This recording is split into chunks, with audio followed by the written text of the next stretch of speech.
What is the point of studying history? I often ask myself, if not to use the information that you learn and the connections and the realizations that you make in order to help us improve our current practices, whether it is through durability, consumption, sustainability, etc. But this video is not about fast fashion. In fact, this video is about very slow fashion. Because the other thing I love using history for is to inform art. History as an artistic medium, if you will. There is a fantastic embroidery house here in London called Hand and Lock, who have been doing just really exquisite, primarily military and ceremonial embroidery since about the 18th century, and who I commissioned last year for an 18th century waistcoat reconstruction. This year, they reached out and asked if I would be potentially interested in doing another collaboration where we take the design and wisdom of medieval armor and translate that into an artistic depiction of Joan of Arc.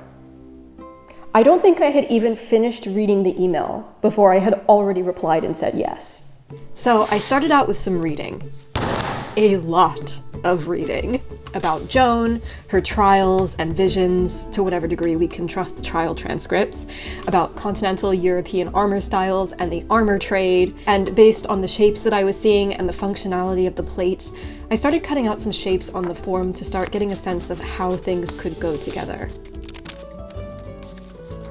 I think the main thing that I wanted to play with here is making essentially a suit of armor out of fabric, using fabric that's stiff enough to mold and to shape. Then I can think about how the plates will move and interact, but it'll be a dress. Not quite a replica of 15th century armor, but taking inspiration from its design and functionality to make something that I hope will capture Joan's spirit.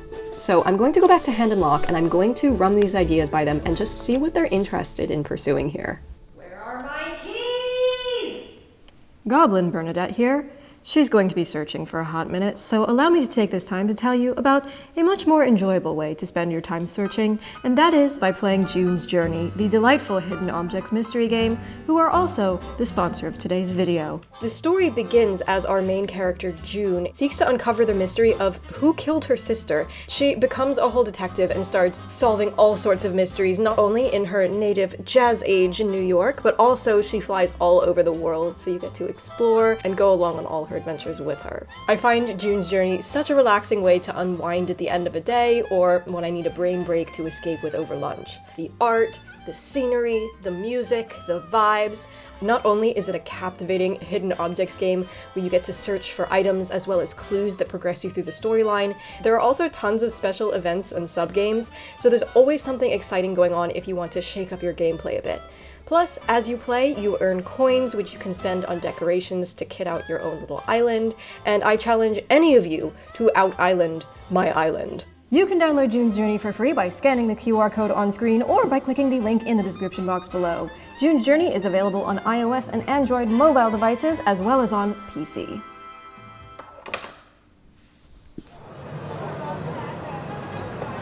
With some ideas rattling around in my head, I headed into Hand and Lock to bounce around some ideas.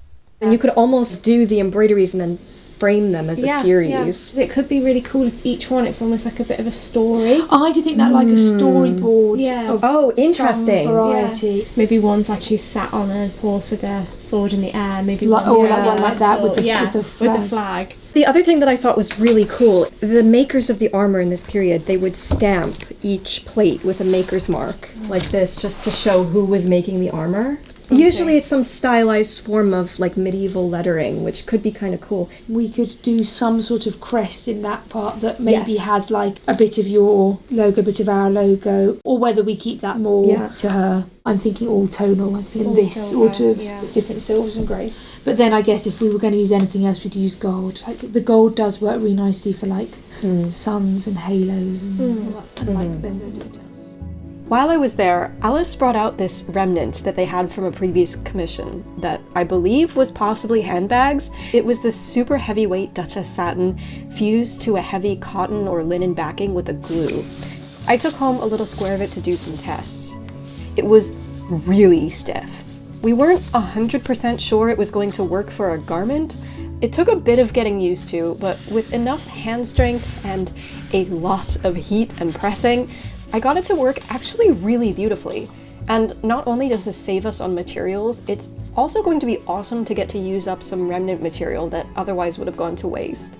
So I think the layering is where I'm really trying to stay true to the history, and that the base layer, the skin layer, is kind of going to be a combination of chainmail, like the mail that you might wear in the softer parts under the plate mail, but I'm going to construct that garment in the shape of a medieval smock. Granted, these would have been made out of linen, but I'm going to combine these two garments into a chainmail-like smock.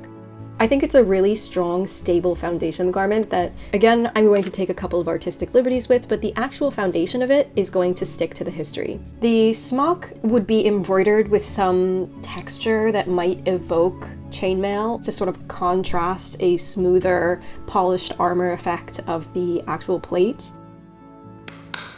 My prototyping from earlier gave me a pretty good idea of what my shapes are going to look like. One thing that I was finding pretty consistent throughout armor of this period is this sort of segmented chest plate that has these peaks at the front. So how they like come up like that, and this one's got this scalloped situation. This guy's got a lot of scalloping situation. This is what I'm trying to echo here with this. I'll do something with the plates on the shoulders to mimic the pauldrons that, again, would have been a thing in this period. They call each of these strips of plates, whether they're on the hip or the shoulder, they call them lames. What I found really interesting looking at armor from this period is that a lot of Joan of Arc interpretations that have come out through modern designers and modern art and modern fashion, the layering of the plates is always going downward. The plates underlap each other, but all of the examples of armor I have seen from the 15th century, the plates are layered upwards. And when you think about it, like, it's kind of more practical that way. When you raise your shoulder, the plates fold upwards instead of having to tuck themselves under themselves.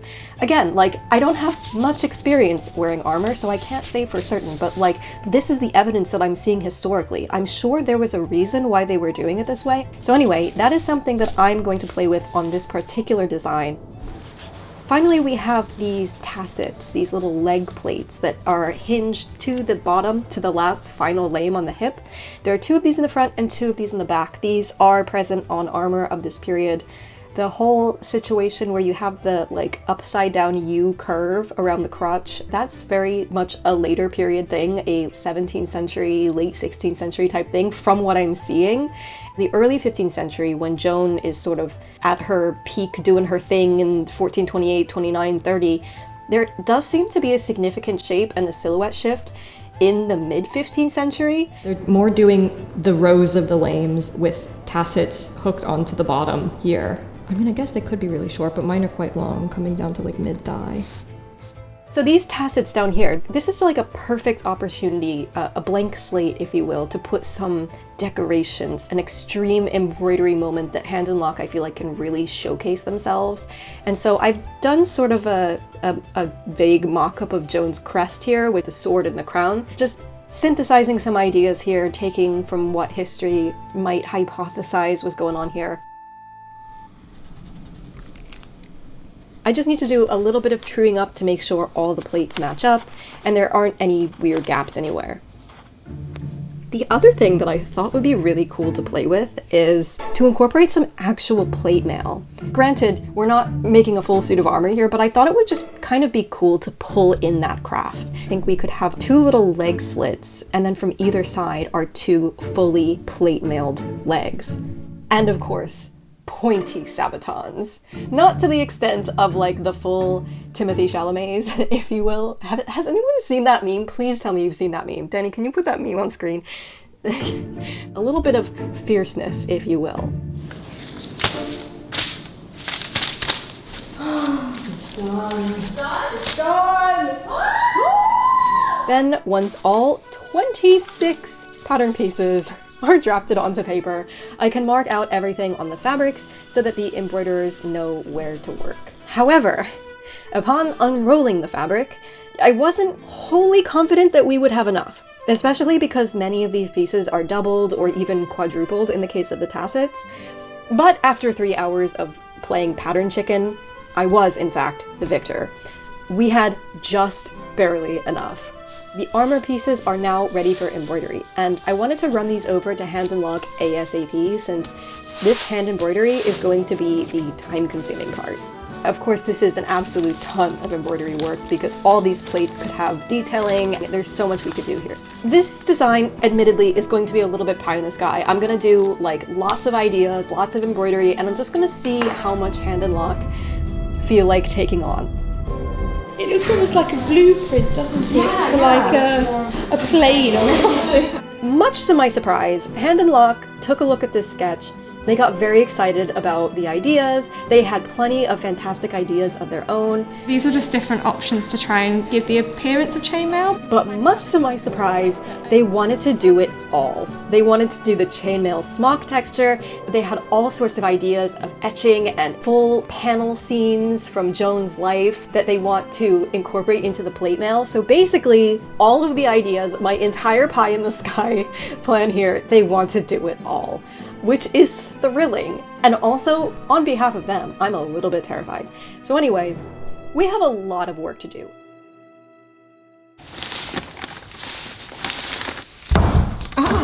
I missed the tape. I'm now going to draft up the underdress. All of these pattern pieces are essentially lifted straight from history.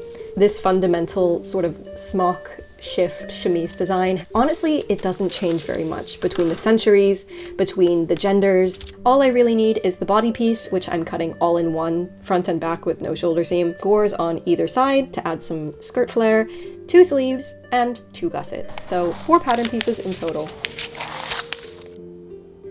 I'm going to make it out of an organza. And of course, it's going to be covered in this chainmail-like embroidery. Just really sort of embrace the combination of the soft and the wispy and the diaphanous and the sort of ethereal mythology that Joan has become over the years, along with the rigidity and the strength that is inherently arming wear. One more trip over to Hand and Lock with the smock pattern, and to take a look at some final samples that have come in. In terms of the ones that we liked the best, we really like this texture because we felt that it feels like quite armoury. We do also really like this detail. Yeah, this looks like the rivets. Which is so cool. Yeah. We were thinking to do kind of like a combination between those two. Yeah. This sort of textured bullion, but still having that line down the centre with these spangles. And then with the chainmail, we did another test in like a running stitch. It's now much softer. So yeah, let me know what you think in terms of the feel and if you think that's going to be fluid enough. It feels quite crispy. Whereas I think with a rayon thread, if we're looking for more of just like a general texture, the rayon thread will still have a shine, but it will just not have the tendency to kind of get caught up in the way that it can with metallic. I mean, the good thing about this is because it's a single colour and because it's kind of like a connected pattern, it's a fairly straightforward machine embroidery. Obviously it will take time, but once we've got the pattern and the colour down, then it should be fairly easy. Oh, so exciting. Obviously this will do a couple more tests in a few different colours. And then maybe when we've done all of that, we can have a look at like specific areas where we might want to add the fleur-de-lis and maybe on the bases. I think there's still some amendments that we're probably going to make to these ones.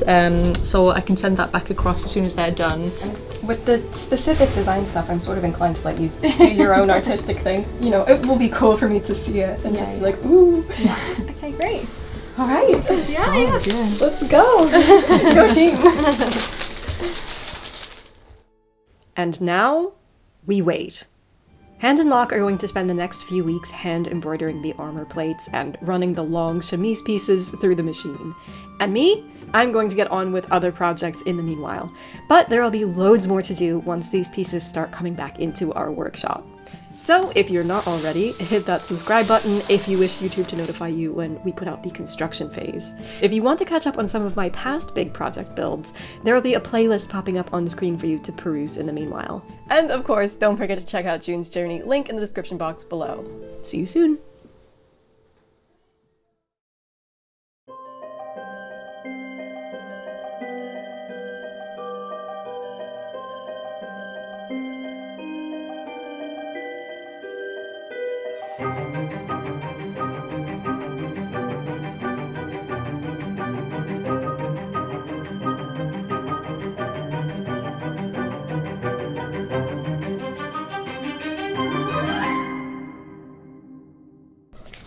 These are all helms. There are so many helms. Oh, that's a good one.